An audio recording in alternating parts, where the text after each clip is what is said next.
What's up everybody, it's Paul from Boosted Films, and in this video we're going to change the oil in this 2018 Honda Accord. So this is the 1.5 liter turbo engine, but of course this procedure is pretty similar for a lot of different cars. And here are the items you'll need to complete this job. You're going to need a 17mm wrench or socket of some kind. You're of course going to need a new oil filter. You'll need some new oil. This car calls for a 0W20 oil and it takes about 3.7 quarts. So you're going to buy 4 quarts basically. You're going to need jack stands or some sort of ramps to drive up on because of course you got to be safe anytime you're underneath the car. And if you're using jack stands, you'll need some way to lift up the car, so you'll need a floor jack of some sort. Or in this case, this video is actually done using a hoist. And you'll need a flathead screwdriver and some sort of oil drain pan or somewhere to put your old oil. So again, I did this job on a hoist, which made it easier for me to film this and give you a better view. But I'm going to show you what you need to do if you want to lift up your car with jack stands. So there are 4 points where you would typically lift up with a hoist, and you can see this little bend in the body pinch area right here. That's what I'm going to use to jack this up. I know technically it's supposed to be only for the hoist, but I've jacked up my car there many times. It works just fine. So here you can see where those spots are. However, there's also, these are technically the jacking points you're supposed to use, but it's a bit tricky to get to that one in the front. I feel like it's so far back, it's harder to get to, but you could use that jack point as well. And then just going to give you another shot of where I like to put the jack stands. If I'm lifting up just the front of the car, there's this solid piece here that you can put your jack stands on. So we're going to go to that, and we'll show you that in just a second when we set the car down on jack stands. But before you try to even jack up your car, try to make sure you're on some sort of level surface. You don't want it at a big incline. You don't want the car to potentially be rolling anywhere once you jack it up.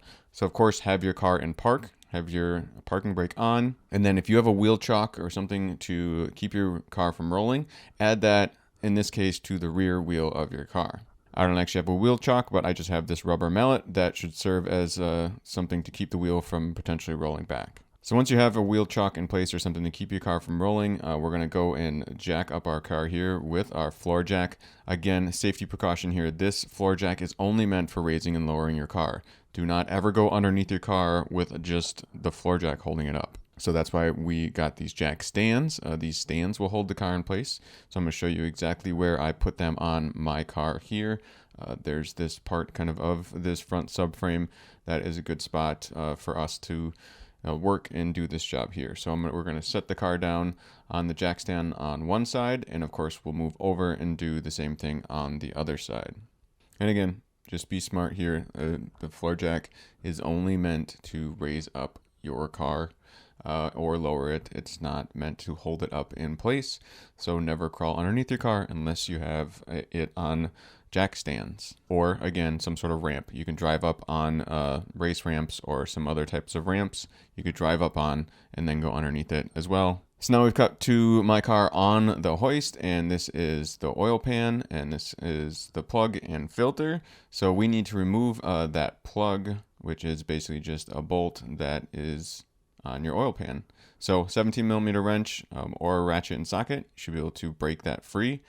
And then of course you need to have something ready to catch the oil. This is the trickiest, hardest part.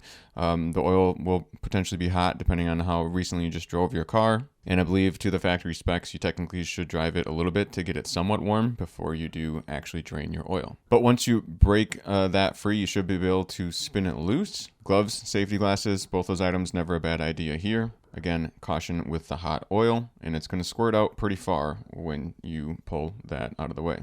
So we're going to let that drain for a few minutes, and while we let that oil drain from our oil pan plug, we're going to remove this piece here that hides our oil filter. There's 3 of these clips that this is what we need that flathead screwdriver for.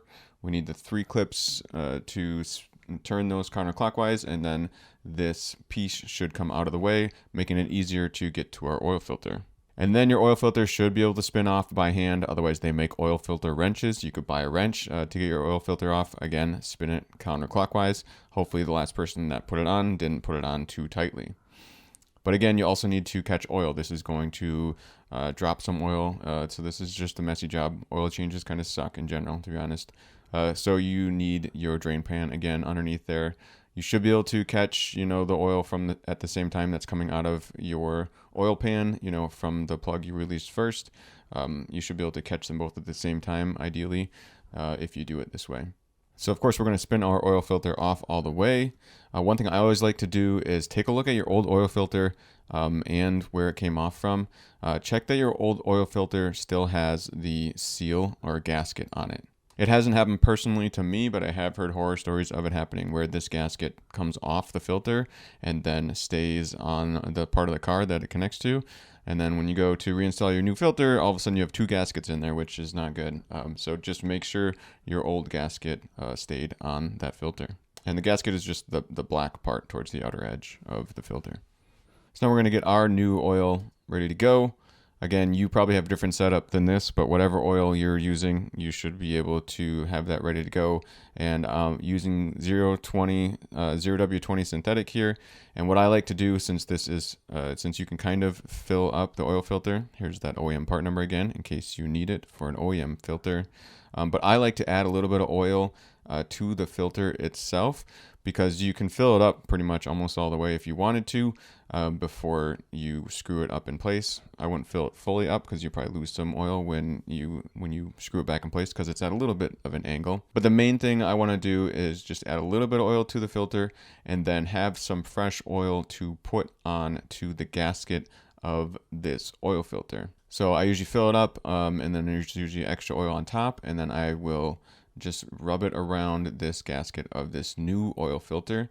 And what that typically does is just makes it seal a bit better from what I gather, and it makes it easier to get off later. If you're also a person that likes to date things, you could write with a marker the date that you're changing the oil on it, so you have it written down. So we're just going to go ahead and put that new oil filter back on. Again, I filled it up probably about halfway full of oil, and then I put a little oil on that gasket. And then what I like to do for tightness is basically go about hand tight and then give it about a quarter turn, a little bit more, and then just make sure it won't spin free again with just your hand with, you know, a soft little bit of squeeze. You know, if you only squeeze it a little bit and you can turn it back off, it's probably not tight enough. But again, that's just the way I do this. Next, we got our oil drain plug. That also comes with a crush washer, and they suggest you buy a new one every time.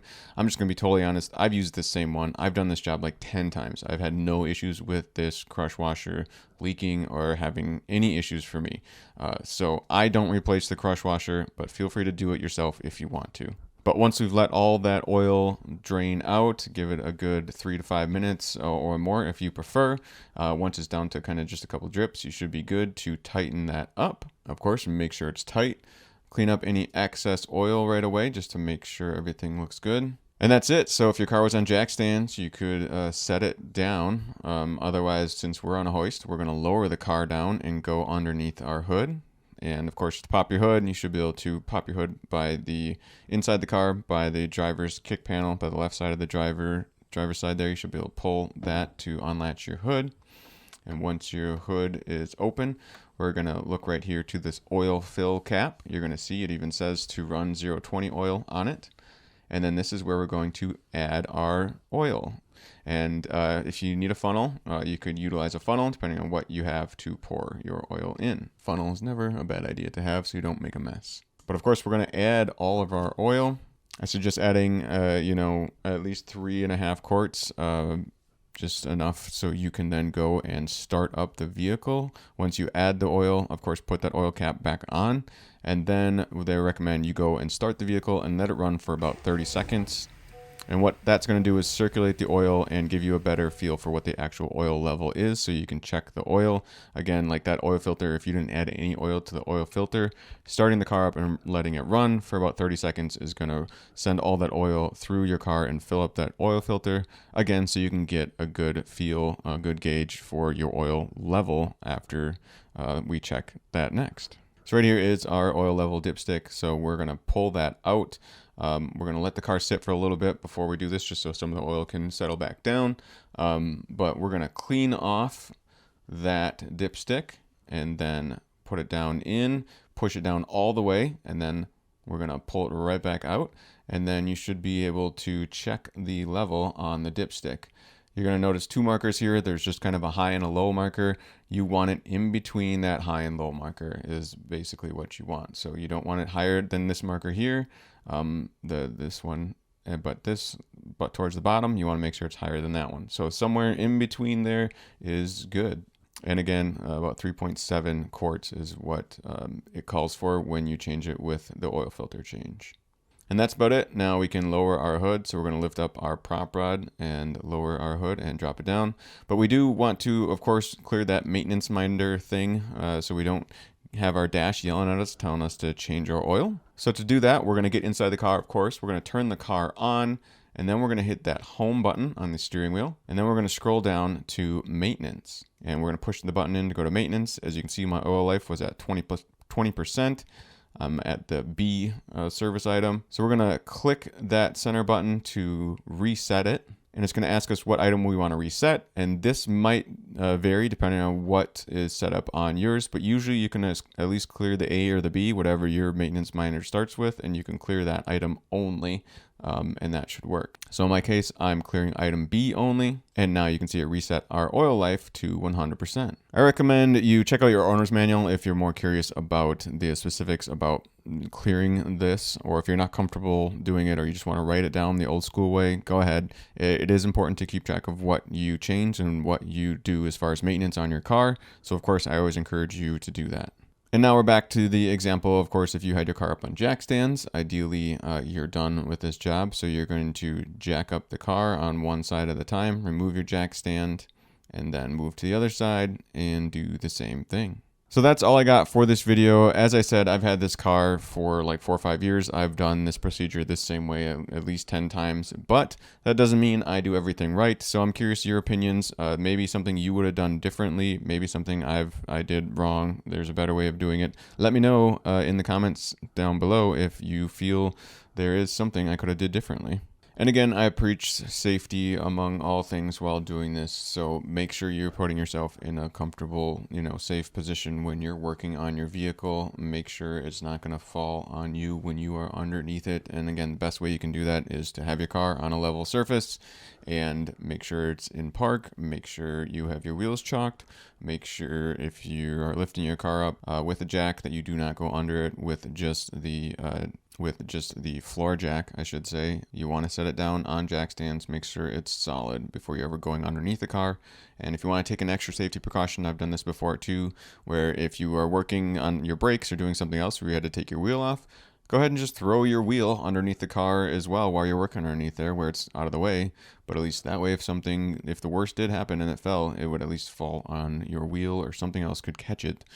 But again, even if I threw the wheels underneath the car, I would still be using jack stands. So be sure you use the jack stands to actually hold the car.